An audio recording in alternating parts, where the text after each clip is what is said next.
Hello everyone, welcome back to our channel. So today we'll start this topic on federal system from M Lakshmikant. So before that, you need to enroll for Prelims Revision Carnival UPSC CSC 2020 has already started, and we are giving special classes festival also from 5th September 2020. We are giving 400 plus free live classes to students. So Unacademy UPSC Championship 2.0 has already started with all India free mock test series, and it will provide UPSC CSC Prelims 2020 to 21 paper 1 JS. You will also get a chance to meet UPSC CSC 2019 toppers with top Unacademy educators, and we will also provide you with subscription scholarship. So this has been scheduled on 30th August, 6th September, 13th September, 20th September and 27th September. So you need to enroll now if you want the free scholarship and all the opportunities on Unacademy. So as we know that we have our exam next week, so if you want to complete your preparation with UPSC CSC 2020, you can start with Unacademy now by subscribing our. So this one subscription has unlimited benefits, as we know that we can learn from our home. We have unlimited access to all the resources. We have top educators, we have full syllabus coverage, we have a double doubt clearing session along with live test series, which will actually help to assess our performance, our highs and lows, so that we can improve our weak points. So we'll also provide you with the full study material in the form of PDF format, and along with that we'll give you answer writing session under the full mentorship and guidance of our tutors. Then there's a one-stop solution for complete UPSC CSC preparation. Along with that, we have structure batches with top educators, batches in Hindi, English and bilingual. We have late night as well as 2-year batches. 100% syllabus coverage is there, and you have vast range of optional, and you have prelims and mains test series provided with that. Along with that, we'll provide you double doubt clearing session, daily current affairs practice, essay answer writing practice, performance analysis and interview preparation along with your studies. So UPSC complete batch preparation courses has already started from 7th September 2020. So we have 3 different batches. We have bilingual, Hindi and English. You can enroll in any batch in which you are comfortable. And if you subscribe now, then you will get a 10% extra off.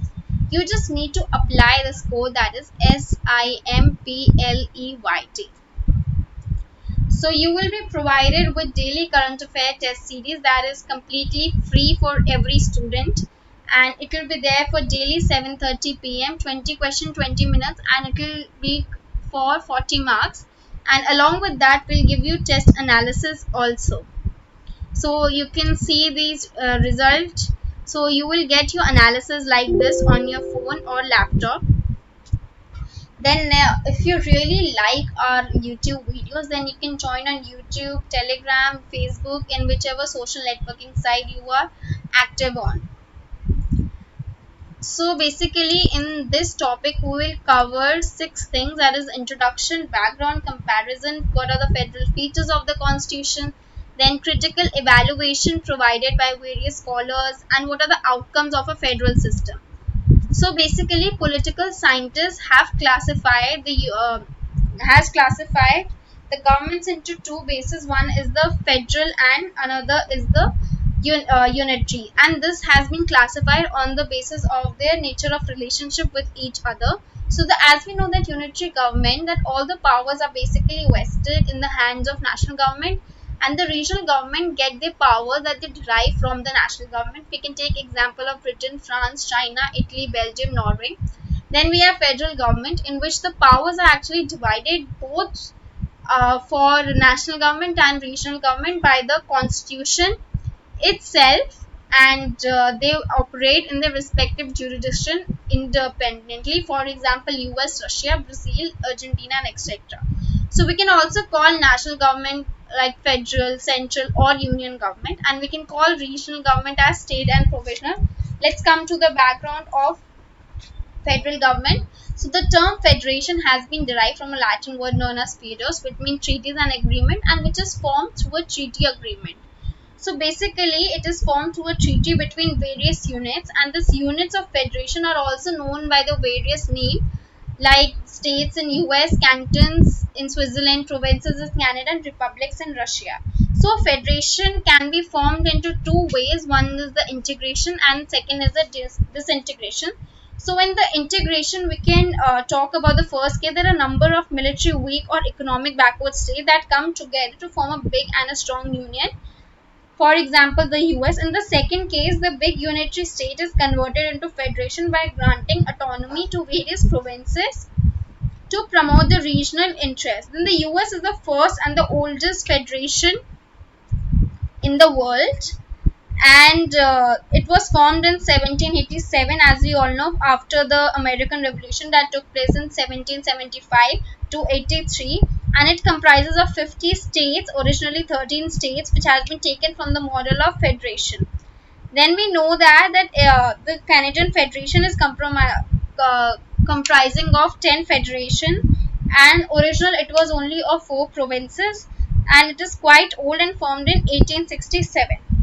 So basically, why the constitution makers adopted federal system? There are two basic examples. One is that our country, the large size of the country and social economic diversity that is there, and then they realize the federal system not only ensures the efficient governance of the country but also reconciles the national unity with the regional unity. And as we know that the term federation has nowhere mentioned in our constitution, with B.R. Ambedkar said that the union of states has been preferred to the as compared to the federation of states, because first, the Indian federation is not a result of any agreement between the state, and the second example is that the states have no right to secede from the federation. So the federation is a union which is indestructible. So the Indian system of federation is based on Canadian model and not an American model. So the Indian federation basically resembles the Canadian federation, which is based on its formation, the way of disintegration, its preferences to the term union, and its centralizing tendency by vesting more powers in the centers than state. So let's before discussing about the federal features of a constitution, we need to understand the clear differences between the federal and the unitary form of government.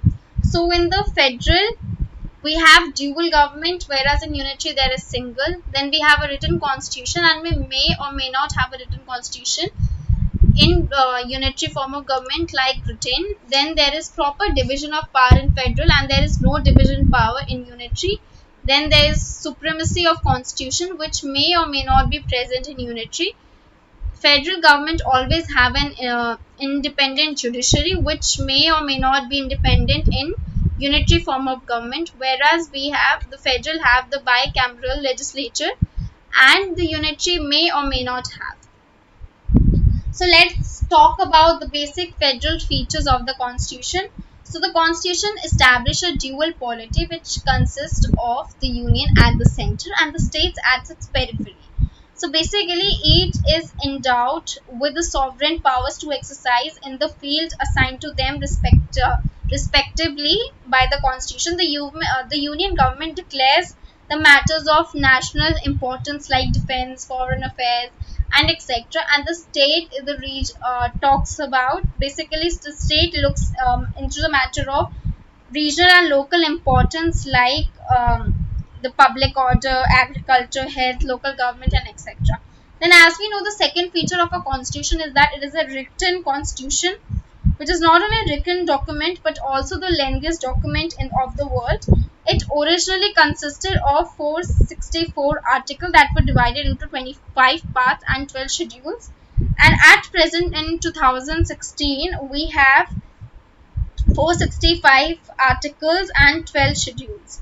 So it specifies the structure, organization, and the powers and function of both the state and central, that they will operate within the limit of their powers, and thus it will also avoid many misunderstanding and disagreement between the two. The division powers of the constitution has clearly divided the powers of union and state, and through union, state and concurrent list in the 7th schedule. And the union has 100 subjects, the state has 61, and the concurrent had 52. So both the centers and state can make the laws on subject of concurrent list, but in case of any conflict, the center law prevails, and the residuary subject which are not mentioned in any of the three are given to the center.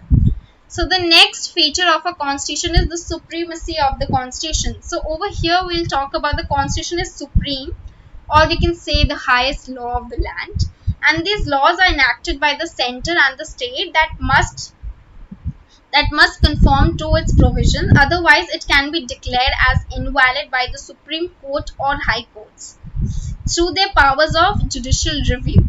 And thus the organs of the government, both legislative, executive and judicial at the both levels, must operate within their own jurisdiction prescribed by the constitution.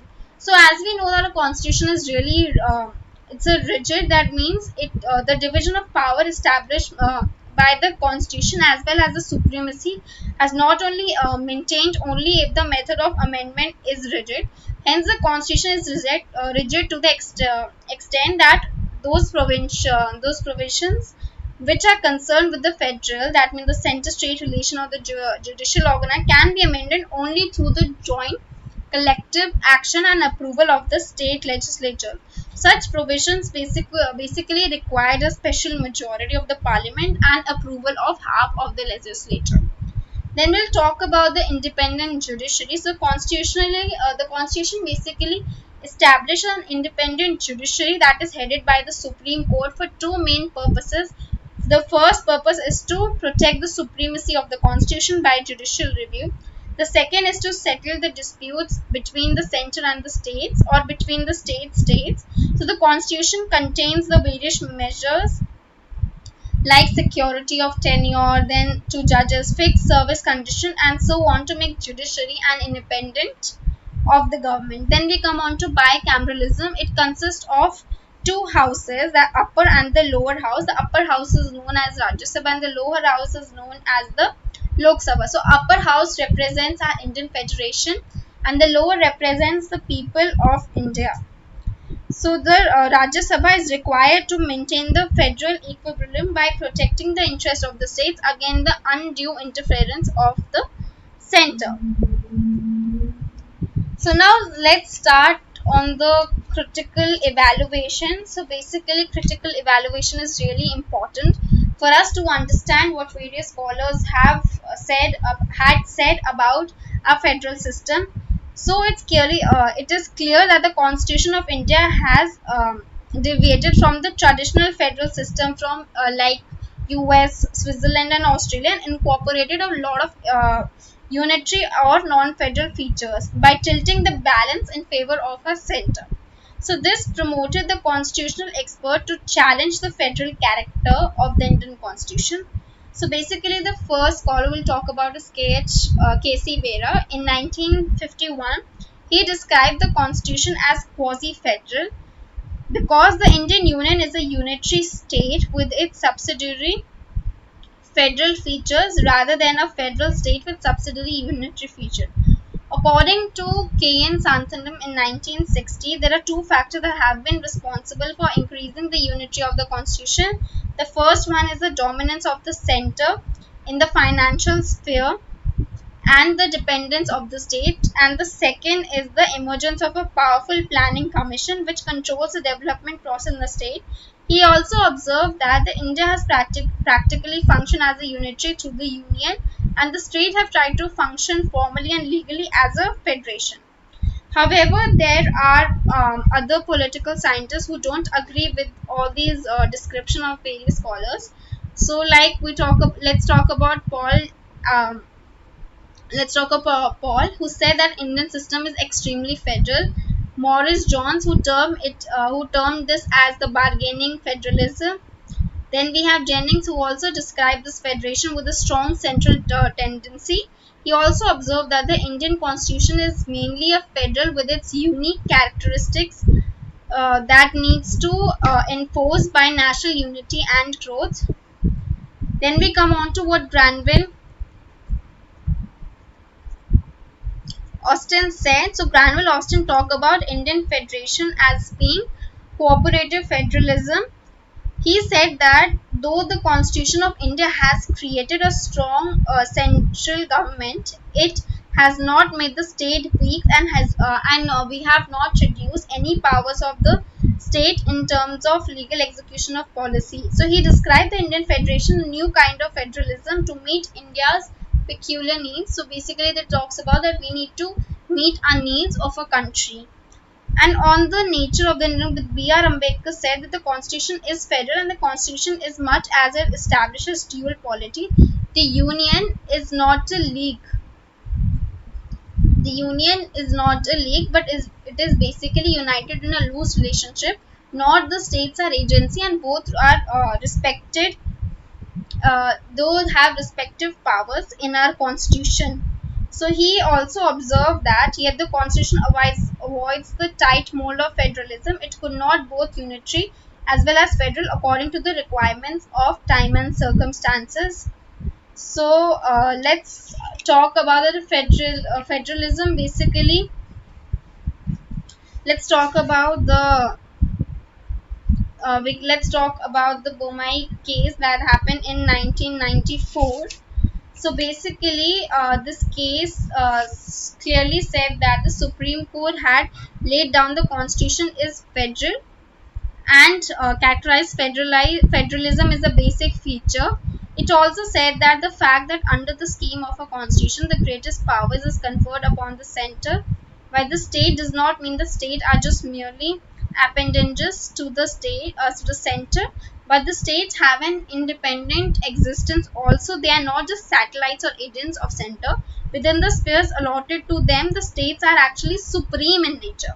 And the fact that during the emergency in certain events, their powers are overridden or invaded by the center is not destructive, but it's an essential feature of our federal constitution. So there are exceptions, and exceptions are not rules. So let it be said that the federalism in Indian is not just a matter of administrative convenience, but it's one principle, the outcome of our own process and recognition of the ground realities. So in fact, the federalism have two conflict views. The first one is the normal division of the powers under which the state enjoy autonomy, which has its own sphere. And the second is that the need for national integrity and the strong union government under exceptional conditions. Let's talk about the outcome. So the first trend that is working in the Indian political system basically reflects its federal spirit. The territorial disputes between the states like Maharashtra and Karnataka over Belgaum.